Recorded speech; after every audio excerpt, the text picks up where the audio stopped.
अस्सलाम वालेकुम। तो आ चुके हैं हम एक और वीडियो के साथ। तो इसमें हम सीखेंगे पाइथॉन्स लाइब्रेरीज़। तो लाइब्रेरीज़ हम सीखते हैं सबसे पहले लाइब्रेरीज़ क्या होती हैं। लाइब्रेरीज़ एक रेडीमेड कोड का कलेक्शन होती हैं जो हमारी प्रोग्रामिंग को आसान और तेज़ बना देती हैं। ये नए फीचर्स और फंक्शंस प्रोवाइड करती हैं बिना हमें सब कुछ खुद लिखने की ज़रूरत पड़े। तो एग्जांपल numpy एक लाइब्रेरी है जो मैथमेटिकल कैलकुलेशंस और एरेस को ईजी बनाती है। तो हम बढ़ते हैं numpy की तरफ। तो numpy क्या है? अगर आप कभी भी लार्ज डेटा को हैंडल करने में दिक्कत महसूस करते हैं या पाइथन लिस्ट की स्पीड से परेशान हैं तो ये वीडियो आपके लिए। इस वीडियो के एंड तक आप सिर्फ numpy समझ नहीं पाएंगे बल्कि large data set creates, manipulate और कैलकुलेट करना भी सीख जाएंगे। तो चलें स्टार्ट करते हैं। नंबर 1 numpy क्या है, क्यों ज़रूरत है? सबसे पहले ये समझते हैं numpy होता क्या है। numpy का मतलब है न्यूमेरिकल पाइथन। ये हमें डेटा को एफिशिएंटली हैंडल करने में मदद देती है। पाइथन की बिल्ट इन लिस्ट अच्छी है लेकिन जब बात होती है लार्ज डेटा की तो ये स्लो हो जाती है। numpy इस प्रॉब्लम का सलूशन है। ये एरेस यूज़ करता है जो बहुत ही फास्ट और मेमोरी एफिशिएंट होते हैं। सोच लो कि एक नॉर्मल साइकिल पाइथन लिस्ट है और एक sports bike numpy array.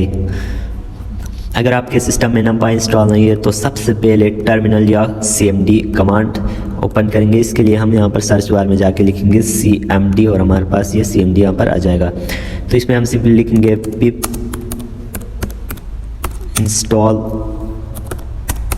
numpy। तो हम प्रेस इंटर। सिंपली इसके लिए इंटरनेट की ज़रूरत होगी तो आपको इंटरनेट के साथ कनेक्ट होकर करना पड़ेगा। तो देख सकते हैं मेरे उधर रिक्वायरमेंट ऑलरेडी सेटिस्फाइड लिखा हुआ गया तो हमारे पास ऑलरेडी इंस्टॉल्ड है। तो अब चलिए numpy को इंपोर्ट करते हैं। तो इसके लिए हम एक बिल्ट इन फंक्शन आता है हमारे पास इंपोर्ट, मतलब इंपोर्ट करो। हम यहाँ पर करके देखते हैं। यहाँ पर हम सिंपली लिखते हैं import numpy S np it's short form. जब भी हमें numpy को कॉल करना पड़ेगा तो प्रोग्राम के बीच में तो हम सारा नहीं लिखेंगे, सिंपली np लिखेंगे जो इसका शॉर्ट फॉर्म यहाँ पर हमने दिया इसको। ठीक है, तो उसके बाद क्वेश्चन नंबर 2 आ जाता है हमारे पास numpy एरेस कैसे बनाते हैं। तो अब हम सिंपल numpy एरेस बनाएंगे ताकि आपको समझ आ जाए आसानी से। तो इसके लिए हम एक सिंपल एरे यहाँ से बनाते हैं।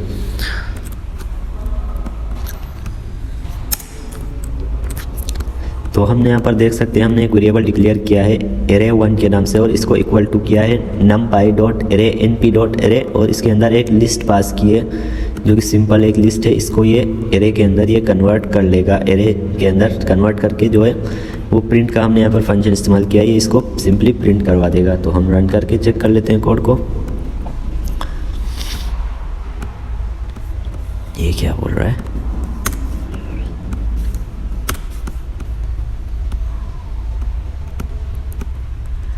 हाँ, ये यहाँ से देख सकते हैं ये नीचे टर्मिनल में 10, 20, 30, 40 और 50 यहाँ पर सिंपली यहाँ पर प्रिंट हो चुका है क्योंकि इसने इस एरे को, लिस्ट को जो है वो एरे में कन्वर्ट करके यहाँ पर प्रिंट करवा दिया है। अब बात आती है कि ये एक स्मॉल 1D एरे था।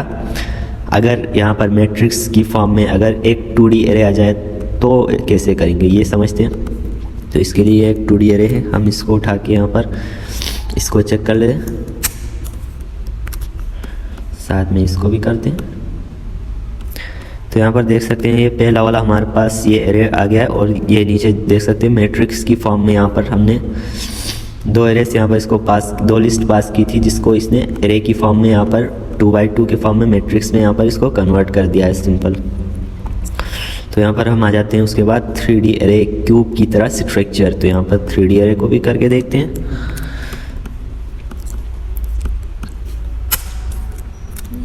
तो ये हमारे पास एक 3 डायमेंशनल एरे है तो इसको देखते हैं। टर्मिनल को खींचते ऊपर तो ये देख सकते हैं ये पहला और ये एक 2D एरे और ये देख सकते हैं इसने 3D एरे इसने कितना मतलब लंबा कर दिया इसको 3 डायमेंशन में लेके आया है 2x2 के। तो इसी के साथ हम आगे बढ़ते हैं इसको भी। तो ये सिंपल डायमेंशन से इसमें कोई बड़ी बात नहीं है। तो इतना समझने के बाद तो ये एरेज सिंपल हैं, लेकिन जब हम इन पे ऑपरेशंस परफॉर्म करते हैं तो numpy की रियल पावर समझ आती है, जो हम आगे देखेंगे इसको। तो इसके बाद हमारे पास क्वेश्चन आता है कि numpy के कॉमन फंक्शंस। तो चलो कुछ numpy के पावरफुल फंक्शंस देख लेते हैं, जैसे कि सबसे पहला है जीरोस एंड वंस एरे। तो इसमें हम जितना भी चाहे, मतलब मैट्रिक्स की फॉर्म में या लिस्ट की फॉर्म में या रो बाई कॉलम की फॉर्म में हम जितना भी चाहे, इसमें एक नल या जीरोस या वन का एक मैट्रिक्स यहाँ पर हम सिंपली इसको प्रिंट करवा सकते हैं अपनी मदद से। तो हम यहाँ पर सिंपली जीरोस और वन का एक मैट्रिक्स यहाँ पर प्रिंट करवा के देखेंगे। तो इसको रन करते हैं सिंपल। तो यहाँ से देख सकते हैं इसने पहले 3x3 का यहाँ पर 3x3 का एक जीरोस यहाँ पर एक प्रिंट करवाया। इसके लिए हमने ये प्रोग्राम यहाँ पर देखते हैं। जीरोस हमने यहाँ पर एक वेरिएबल बनाया इसको, और इसको इक्वल टू बनाया np.zeros। np. मतलब numpy इस डॉट जीरोस, यहाँ पर जो भी होगा वो ज़ीरो ही होगा। तो इसके अंदर एक लिस्ट पास की है 3x3, मतलब हमने इसको एक 3 रोस और 3 कॉलम्स हमको इसने डिफाइन किए। हमने इसको कि इसमें 3 कॉलम्स होंगे और 3 रोस होंगे और सब ज़ीरो होंगे, मतलब ज़ीरोस। ये बिल्ट इन फंक्शन है ज़ीरोस का। तो यहाँ पर देख सकते हैं इसने 0 0 0 प्रिंट करवा दिया 3x3 का। और इसके बाद हमने यहाँ पर वंस का एक वेरिएबल बनाया है, उसको इक्वल टू np.once। np जो है वो numpy और डॉट वंस जो है वो बिल्ट इन यहाँ पर एक मेथड है जिसमें ये सभी को वंस डिक्लेयर करता है। और हमने इसको बताया 2x4 का, मतलब इसमें 2 रोस और 4 कॉलम्स होंगी। तो आप देख सकते हैं 2 रोस और 4 कॉलम का इसने 1 का एक एरे यहाँ पर सिंपली बना दिया है। तो प्रिंट हमने यहाँ पर जीरोस और वंस को यहाँ पर प्रिंट करवा दिया है। तो सिंपल आगे बढ़ते हैं। रेंज में नंबर्स जनरेट करना, तो ये भी एक इफ़ेक्टिव वे है। इसमें हम जितनी भी चाहे रेंज तब तक हम यहाँ पर नंबर्स इससे यहाँ पर इसकी मदद से प्रिंट करवा सकते हैं। तो ऊपर वाले को भी फ़िलहाल यहाँ से कमेंट कर देते हैं। तो यहाँ से प्रिंट करके इसको समझाते हैं आपको। तो यहाँ पर देख सकते हैं 1 3 5 7 9। तो अगर आपने ध्यान दिया होगा तो इसके दरमियान में यहाँ पर 2 नंबर्स का गैप रखा हुआ है। तो ये हमने खुद रखा है। तो इधर ऊपर देख सकते हैं हमने एक वेरिएबल बनाया है एरे के नाम से, और इसको इक्वल टू बनाया है np.arange। हमने फॉर लूप में भी पढ़ा था कि arange मतलब रेंज तक करो 1 10, मतलब 1 से लेकर 10 तक। और हमने इसको तीसरा यहाँ पर फंक्शन भी दिया है, मतलब 2 का यहाँ पर डिफरेंस भी रखना है बीच में। तो यहाँ पर हम 3 रख के चेक कर लेते हैं एक बार। तो यहाँ पर हम 3 रखते हैं। यहाँ पर देख सकते हैं 1 4 7, और 7 के बाद तो 8 9 2 का गैप होता तो 10 नहीं आ सकता, इसलिए इसने 10 को यहाँ पर नेगलेक्ट किया है। ठीक है, क्योंकि इंडेक्स 0 से स्टार्ट होती है।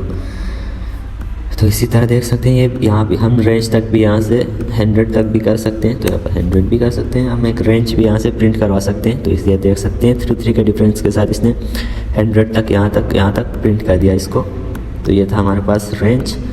तो इससे आगे बढ़ते हैं रैंडम नंबर्स जनरेट करना। तो रेंट ये भी हमारे पास एक बिल्ट इन प्रीडिफाइंड फंक्शन है, जिसमें हम इसको भी फ़िलहाल यहाँ पर कमेंट कर देते हैं ताकि डिस्टर्ब ना करें। और इसको सिंपली पेस्ट कर दो और रन कर दो सिंपली। तो यहाँ पर देख सकते हैं इसने 3x3 का एक मैट्रिक्स बनाया, और इसके अंदर अजीब से नंबर्स पता नहीं किसने कहाँ पर दे दिए, तो इसने यहाँ पर प्रिंट करवा दिए। तो समझते हैं इसको। तो हमने यहाँ पर रैंडम नंबर्स का एक यहाँ पर वेरिएबल उठाया है, और इसको इक्वल टू बनाया है np.random.rent। ये एक फंक्शन है प्रीडिफाइंड, जिसमें ये मतलब रैंडम खुद से मतलब नंबर्स यहाँ पर जनरेट करता है। और इसको हमने यहाँ पर दिया है अंदर 3x3, मतलब 3 रोस और 3 कॉलम्स होंगी। 3 रोस और 3 कॉलम्स के अंदर हमने इसको बताया कि रैंडम नंबर्स जनरेट करें और प्रिंट करवाया रैंडम नंबर्स को। तो यहाँ पर देख सकते हैं 3x3 में इसने रैंडम नंबर्स यहाँ पर जनरेट कर दिए हैं। तो ये था सिंपल। तो हम यहाँ पर 3x4 भी कर सकते हैं। तो फिर भी देखते हैं। तो यहाँ पर देख सकते हैं इसने इस बार 3 रोस और 4 कॉलम्स यहाँ पर रखे हैं। तो आगे बढ़ते हैं इसमें सिंपली।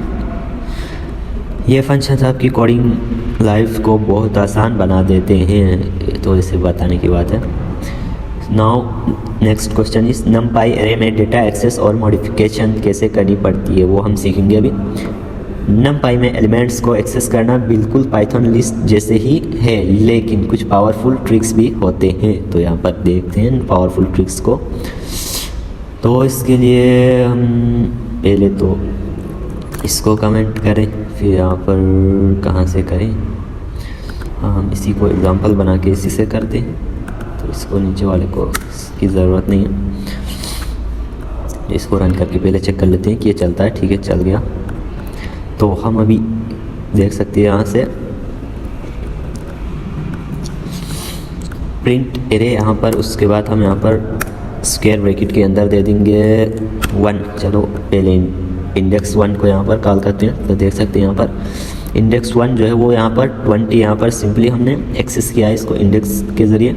इंडेक्स 0 10 और इंडेक्स 1 यहाँ पर 20 है हमारे पास। तो हमने इसको सिंपली इंडेक्स की मदद से यहाँ पर कॉल करके यहाँ पर एक्सेस कर सकते हैं। और अगर हमें 2 को एक्सेस करना पड़ेगा तो हम सिंपली इसको यहाँ से कॉपी करेंगे और नेक्स्ट लाइन में आके इसको पेस्ट कर देंगे। और इस इंडेक्स की जगह पे हम लिखेंगे इंडेक्स 3। अभी देखते हैं तो यहाँ पर देख सकते हैं 20 और 40, यहाँ पर 2 हमारे पास 2 हमने वैल्यूज़ को एक्सेस किए थ्रू उसके इंडेक्स के।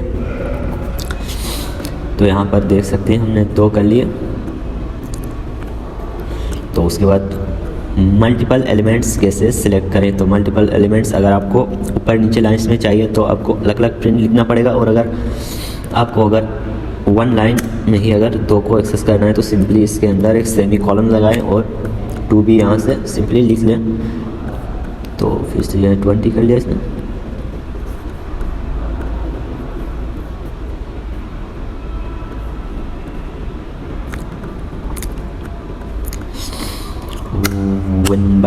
वन बाई थ्री करो। हाँ, यहाँ से कर दिया, इसे देख सकते हैं। तो इसने इंडेक्स 1 और इंडेक्स 3 को यहाँ पर सिंपली इसने प्रिंट करवा दिया है। तो देख सकते हैं यहाँ से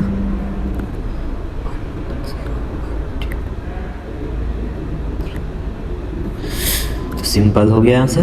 तो चलो आगे बढ़ते हैं। नमपाई से मल्टीपल वैल्यूज़ के साथ चेंज भी की जा सकती है, यानी 2 वैल्यूज़ को यहाँ पर रिप्लेस भी हम कर सकते हैं और एक को भी रिप्लेस कर सकते हैं। तो इसके लिए भी हम देखते हैं, कोई बात नहीं। तो इसके लिए हम सिंपली इसको हटा देते हैं। इसको हटा के यहाँ से नीचे आ जा, इसको हटा के इसको हम यहाँ से इक्वल्स टू लगाएंगे और लिखेंगे 200 और 40 नहीं, चलो 400 ही लिख देते हैं। और यहाँ से सिंपली प्रिंट करते हैं इसको ARR को।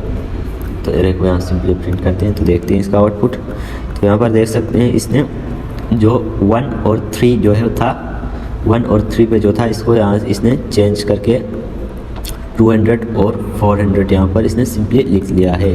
सही है, तो आगे बढ़ते हैं। तो नेक्स्ट क्वेश्चन जो हमारे पास आ जाता है वो reshaping and combining arrays. Arrays को रीशेप करना और उन दो एरेस को आपस में कंबाइन करना हम सीखेंगे। तो इसके लिए यही फार्मूला लगता है कि ARR डॉट ए रेंज 1 से लेकर 10 तक रेंज देना और इसको रीशेप करना डॉट रीशेप 3x3 के उसमें मैट्रिक्स में। तो चलो यार सिंपली थोड़ा शॉर्ट हम यहाँ पर कर लेते हैं क्योंकि इतना टाइम नहीं है हमारे पास। तो इसको यहाँ से हटा के इसको लिखते हैं और प्रिंट करके बस सिंपली समझते हैं। तो यहाँ पर देख सकते हैं हमने पहले एक एरे ली है यहाँ पर 2 नंबर्स की नहीं, बल्कि हमने यहाँ पर एक रेंज प्रिंट करवाई है 1 से लेकर 10 तक रेंज प्रिंट करवाई और इसको रीशेप किया है। रीशेप एरे हमने एक वेरिएबल यहाँ पर डिक्लेयर किया और इसको इक्वल टू बनाया है ARR मतलब एरे डॉट रीशेप करो एरे को। इस एरे जो है ये जो एरे है इसको डॉट रीशेप 3x3 के मैट्रिक्स में इसको रीशेप करेंगे और प्रिंट रीशेप को प्रिंट करो। देख सकते हैं यहाँ पर इसने 3x3 के एरे को यहाँ पर रीशेप कर लिया है। तो ये था सिंपल किसी भी उसमें रीशेप करवाने का। तो कंबाइनिंग एरेस को कंबाइन करना, तो ये देख सकते हैं NP डॉट, ये अगर 2 एरेस हैं तो इनको स्टैक का जो फार्मूला था यहाँ पर, तो इसको आप खुद भी ट्राई कर सकते हैं। तो stack is equal to NP dot vstack करके एरे 1 और एरे 2 यहाँ पर जो भी दोगे वो आपस में ऐड हो जाएंगे यहाँ पर सिंपली। तो ये ट्रिक्स हैं। तो इसके बाद हम बढ़ते हैं, लास्ट चैप्टर जो है वो हमारे पास आ जाता है नमपाई में मैथ और स्टैटिक्स। नमपाई से कैलकुलेशन सुपर इजी हो जाती है। जैसे कि यहाँ पर हमने एक छोटा सा प्रोग्राम लिखा है और इसको हम रन करके यहाँ पर आपको समझाते हैं। तो यहाँ पर देख सकते हैं हमने यहाँ पर पहले तो यहाँ पर इसका आउटरो करते हैं, जैसे कि इंपोर्ट नमपाई है NP। हमने यहाँ पर नमपाई लाइब्रेरी जो है वो इसको इंपोर्ट की है, जो कि लिस्ट के साथ यहाँ पर इंटरेक्ट करती है और काम करती है। उसके बाद हमने यहाँ पर एक वेरिएबल लिया है ARR के नाम से, जो है एरे। हमने सिंपल अपनी इन्फॉर्मेशन के लिए इसको रिलेटिव बनाए और is equal to NP dot array. NP जो है वो हमने नमपाई को कॉल किया, तो इस और डॉट एरे हमने बताया कि इसको जो भी होगा वो एरे में कन्वर्ट कर दो। और आगे हमने एक लिस्ट पास की है जिसको ये एरे में कन्वर्ट कर देता है। और यहाँ पर हमने प्रिंट करवाया नीचे। पहले तो यहाँ पर सम ये से कॉलम्स के अंदर जो है वो मैसेज होता है, आपको पता है, इसका कोई काम नहीं होता, ये नल है। तो हमने पहले सम यहाँ पर प्रिंट करवाया और उसको कॉल किया है NP डॉट सम को। सम NP हमने यहाँ पर नमपाई डॉट सम, यहाँ पर सम जो है वो एक बिल्ट इन फंक्शन है। यहाँ पर देख सकते हैं यहाँ पर लिखा हुआ भी आ रहा है कि डेफ सम मतलब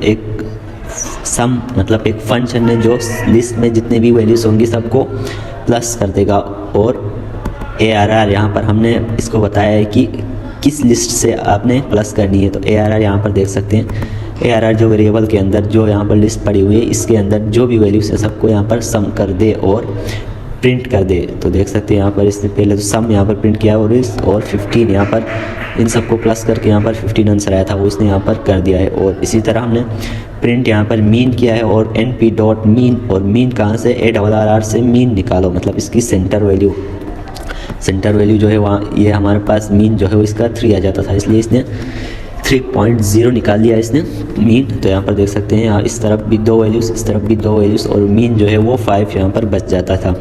तो इसी तरह हमने यहाँ पर प्रिंट मैक्स भी करवा दिया और मैक्स यहाँ पर जो है वो 5 है, जो कि मैक्स जो है वो लास्ट वैल्यू को बोलते हैं। तो मैक्स लास्ट वैल्यू हमारे पास 5 आ चुकी है। तो ये फंक्शन डेटा एनालाइज में बहुत ज़रूरी है। तो आज हमने नमपाई का मैजिक देखा, तो अब आप भी अपने डेटा को एफिशिएंटली हैंडल कर सकते हैं। अगर वीडियो पसंद आए हो तो लाइक करो, सब्सक्राइब करो और कमेंट में बताओ अगला टॉपिक क्या होना चाहिए। कोडिंग सीखते रहो, एक्सप्लोर करते रहो। मिलते हैं नेक्स्ट वीडियो में। अल्लाह हाफिज़।